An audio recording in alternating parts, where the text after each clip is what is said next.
Nie uwierzycie, 9 miesięcy temu wziąłem do ręki Lumixa, tego nowego. I pomyślałem sobie wtedy, że to jest dokładnie to, czego aktualnie szukam i czego potrzebuję. I co lepsze, historia tutaj zatoczyła pewne koło. Mój pierwszy materiał, możecie uwierzyć bądź nie, na YouTube, jaki nagrałem i opublikowałem, był nagrany sprzętem od Lumixa, a był to G7, praktycznie 8 lat temu. Na tamten moment, gdy wchodziłem w ten świat, wydawało mi się, że pewne sprzęty są dla mnie totalnie poza zasięgiem. A dziś mam to w rękach i zwyczajnie cieszę się z tego, co mam.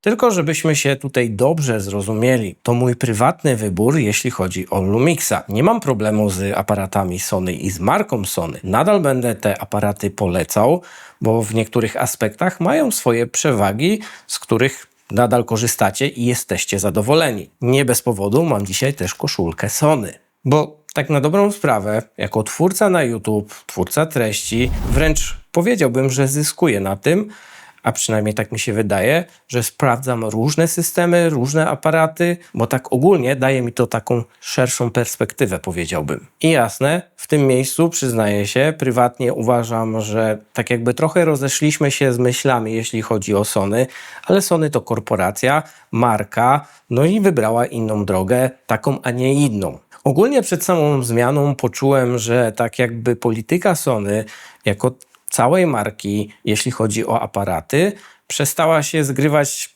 z moją wizją aktualną. Tak w skrócie powiedziałbym, że ich ruchy mi się nie podobają zwyczajnie. Na ten moment nie będziemy grali do tej samej bramki. I to myślę, że ogólnie jest ok. Oczywiście szanuję tu wasze wybory, nie mam z tym najmniejszego problemu. Jeśli jesteś zadowolony z Sony, super. Ja jestem zadowolony osobiście z Lumixa. Jeśli pomogłem ci wybrać Sony, bądź Nikona, bądź Canona, też jestem z tego zadowolony. Ogólnie mam tutaj taką ciekawostkę, którą zaobserwowałem.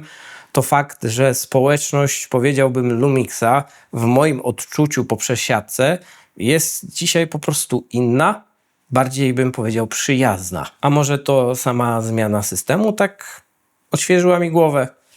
Kto wie. I ogólnie tu możecie zapytać i z chęcią wam odpowiem na to pytanie, co realnie odczuwam na korzyść w codziennej pracy z Lumixem. I jest tu kilka podpunktów na plus. Bo tu po pierwsze powiedziałbym, że takie quality of life, czyli dokładnie asystenci ekspozycji. Niby to jest ogólnie taka błahostka, można ją obejść w różne formy, ale tutaj mam na myśli właśnie waveformy, false kolory. Generalnie to u mnie teraz jest taka podstawa przy ekspozycji. Nie ukrywam, że to jest pierwsza rzecz, którą ustawiłem w Lumixie praktycznie od razu i przypisałem pod odpowiedni guzik, więc to już o czymś świadczy. I już tutaj nie wspomnę o tym mechanizmie przy samym ekranie, który został zastosowany, ten taki wykręcający się w każdą stronę, który w zasadzie w tym momencie jest moim ulubionym mechanizmem, jeśli chodzi o ekrany, ale wracając do samego ekranu, tutaj przytoczę taki przykład, że nawet używając dość miękkiego szkła, jakim jest właśnie Blazer na 65 mm, to tu dokładnie na tym ekranie widzę, czy trafiłem z ostrością, czy nie. W Sony od zawsze miałem z tym problem. Nawet bym to rozszerzył do takiego stwierdzenia, że sam ekran nie odwzorowywał dobrze barw i na przykład zdjęcia czy obrazka, które pokazywał. A tutaj ufam temu ekranowi, generalnie tym, co pokazuje, co widzę na nim i jak do tej pory w sumie nie zawiodłem się na nim. Po drugie, i to chyba taka dosyć istotna kwestia też dla mnie, to jest obrazek i kolory, jakie renderuje S1 Mark II czy S1R Mark II. To tu nie powiem, że nie. Odczuwam zwykłą radość wsiadając do edycji, wiedząc, że właśnie wgrywam materiał z Lumixa pod kolorowanie na przykład. Tak w wielkim skrócie bardzo przyjemnie mi się z tym materiałem pracuje.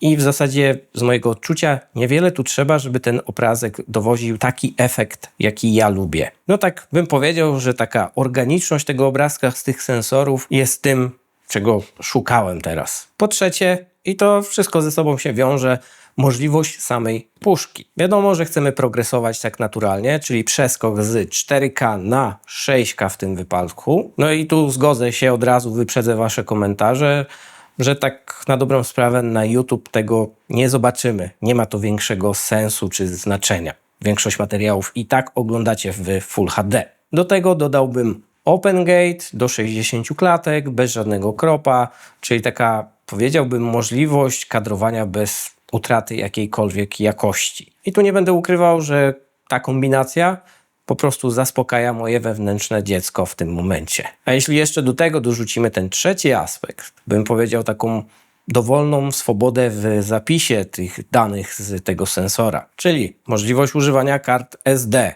do V90, jeśli potrzebujemy czegoś lepszego, CF Express typ B, czy backup albo nagrywanie bezpośrednio na dysk SSD po kablu USB. I nieważne, czy to jest właśnie H265, H264, czy ProRes RAW, no uwielbiam tą dowolność w tym sprzęcie. I po czwarte ekosystem, czyli takie zwieńczenie, chociaż wymieniać mógłbym tutaj więcej, ale nie chcę rozlekać się za bardzo. Mam na myśli na przykład tutaj te stałki od Lumixa ze światłem f1.8, bo uważam, że te wszystkie stałki mają to coś w sobie, jeśli chodzi właśnie o renderowanie samego obrazka. No, dokładając do tego praktycznie identyczny bądź zbliżony rozmiar, tak w skrócie zdejmujesz, zakładasz, nie myślisz o wyważaniu gimbala, jeśli w ogóle chcesz go używać, no bo stabilizacja też robi tu robotę. Wszystko ze sobą tutaj, powiedziałbym, super współgra, bez jakichś ograniczeń. No i tu puszczam takie, bym powiedział, oczko w stronę Sony, gdzie tych ograniczeń teraz coraz więcej się pojawia. No, jeśli do tego dodamy jeszcze stabilizację matrycy z Lumixa, która jest niesamowita, no to mamy już tak jakby komplet. No, z perspektywy czasu to była jedna z lepszych decyzji w mojej aparatowej tutaj przygodzie na YouTube i nie tylko. Lumix po prostu zmienił mój mindset, sposób myślenia i patrzenia, ogólnie całe podejście do tego wszystkiego. Bo na przykład pozwolił mi znowu docenić to, co tworzę, to, co robię i wiem, tutaj możecie sobie pomyśleć, że brzmi trochę to jak taka laurka dla tego sprzętu, no ale nie ukrywam, że potrzebowałem to wyrzucić z mojej głowy w takiej, powiedzmy, otwartej formie. No, jeśli komuś te moje wywody pomogą w własnych rozterkach, to ja będę się cieszył podwójnie. Na koniec dajcie znać w komentarzu, co wy o tym wszystkim generalnie myślicie, bo ja mam wrażenie, że aparaty stały się już dosyć nudne. Coś jak telefony aktualnie. A jeśli macie tutaj jakieś konkretne pytania o na przykład samą przesiadkę, zmianę jakiegoś systemu, uderzajcie do mnie na DM-y, zawsze odpisuję. Tyle na dziś. Cześć!